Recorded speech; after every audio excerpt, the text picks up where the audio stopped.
Meanwhile, when a multitude of many thousands had gathered together, so much so that they trampled on each other, he began to tell his disciples, first of all, "Beware of the yeast of the Pharisees, which is hypocrisy.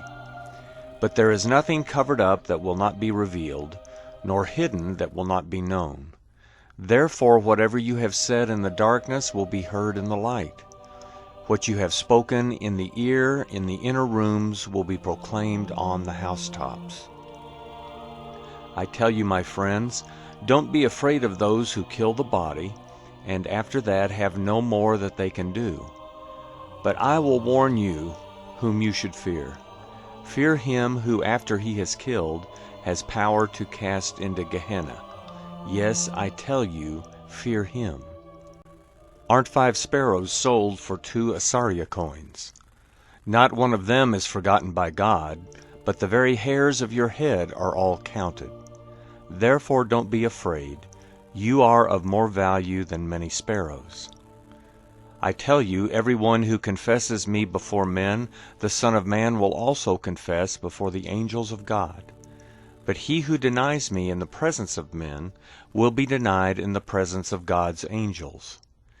Everyone who speaks a word against the Son of Man will be forgiven, but those who blaspheme against the Holy Spirit will not be forgiven. When they bring you before the synagogues, the rulers, and the authorities, don't be anxious how or what you will answer, or what you will say, for the Holy Spirit will teach you in that same hour what you must say. One of the multitude said to him, Teacher, tell my brother to divide the inheritance with me. But he said to him, Man, who made me a judge or an arbiter over you?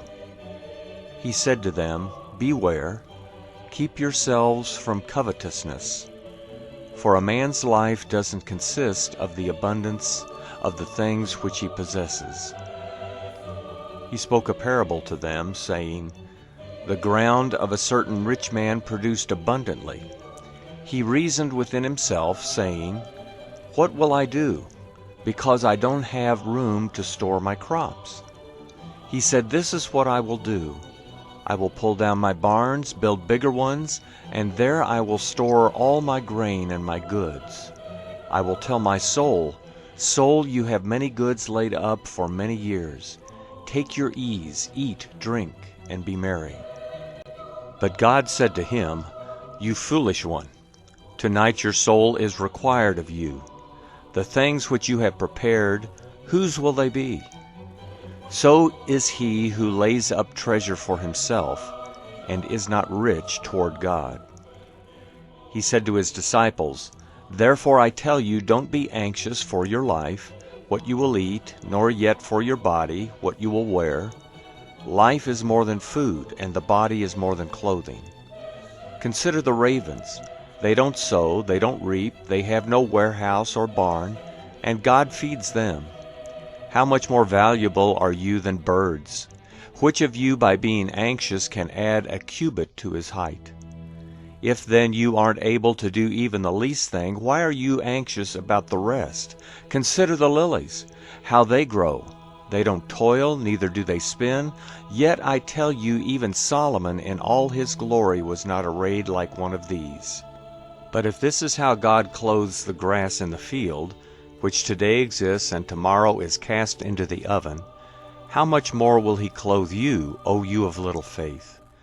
Don't seek what you will eat or what you will drink, neither be anxious, for the nations of the world seek after all of these things. But your Father knows that you need these things. But seek God's kingdom, and all these things will be added to you. Don't be afraid, little flock, for it is your Father's good pleasure to give you the kingdom. Sell that which you have, and give gifts to the needy. Make for yourselves purses which don't grow old, a treasure in the heavens that doesn't fail, where no thief approaches, neither moth destroys. For where your treasure is, there will your heart be also.